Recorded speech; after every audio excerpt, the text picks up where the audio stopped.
Ella, how do you explain to people what jazz is? How do you talk about it?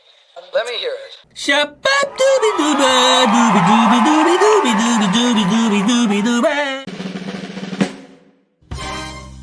대한민국 웹툰 작가 주호민 채널 호민연구소 쌍천만 작가로 왕성한 활동 중인 주호민은 1981년 서울특별시 출생으로 올해 만 41세이다.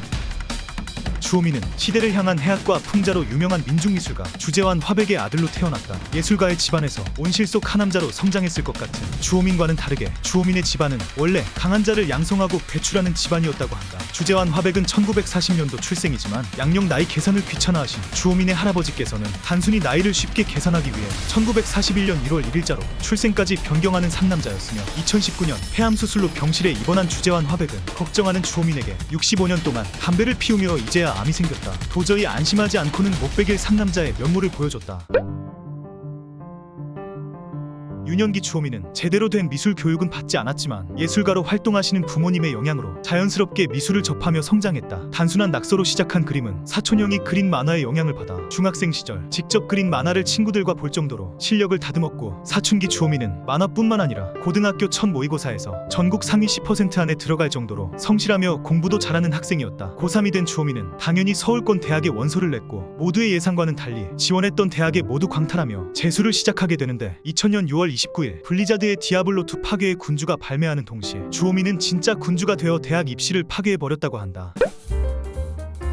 두 번째 대입까지 맛있게 말아먹은 주호민은 방황할 시간도 없었는데, 어릴 적 주호민의 만화를 보며 일찍이 재능을 알아보신 어머니는 앞으로 애니메이션이 뜰 것 같다는 조언으로 흔들릴 수 있는 어린 주호민의 멘탈을 잡아주셨고, 아세아나항공 직업전문학교 애니메이션 학과로 입학을 하게 된다. 이후 2002년 월드컵은 즐기고 군대로 입대한 주호민은 2004년 군복무를 마치고 학교에 돌아왔지만 애니메이션 학과가 통째로 없어졌다는 소식을 듣고 곧바로 학교를 중퇴했다고 한다. 수능 실패, 재수 실패, 다니던 학과가 없어지기까지 25살의 연속된 실패는 젊은 주호민이 감당하기에 너무 가혹했다. 그렇게 늙어가던 어느 날 방황하던 주호민에게 입대 전 취미로 올린 만화로 네이버 카툰에서 연락이 오는데, 그렇게 원고료 없이 아르바이트를 병행하며 주호민은 데뷔작자로 연재를 시작했고 독자 만화 대상의 신인상까지 받으며 만화작가로 왕성한 활동을 시작한다. 이후 무한동력, 쌍천만의 신화, 신과 함께까지 머리는 유한했으나 대중들의 엄청난 사랑으로 빈 공간을 채우며 무한동력 같은 성공을 이뤘다.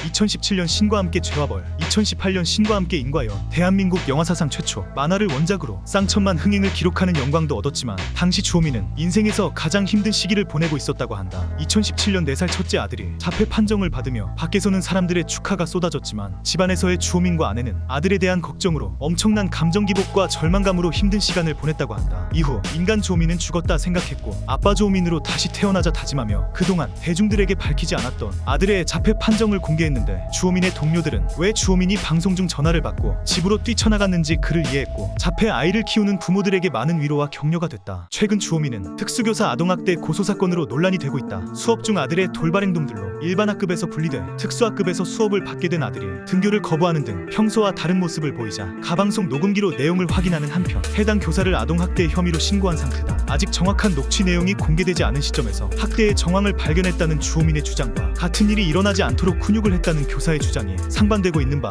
다가오는 8월 28일 재판의 정확한 가름을 통해 논란의 진실이 밝혀지길 기대한다. 오늘은 인간 주호민, 새옹지마 같은 일대기를 썰어보았습니다. 2011년 딴지일보, 천안함 폭침 희화와 존나 느리지만 9년 만에 내가 완전히 틀렸다고 인정하고 사과하는 모습을 보며 형에 대한 인식이 조금씩 변했고 결국 나도 형의 컨텐츠를 사랑하는 팬이 됐어. 근데 형, 가방속 녹음기는 좀 아닌 것 같아. 썰어본 시청자의 좋아요와 구독으로 성장합니다. 시청해 주셔서 감사합니다.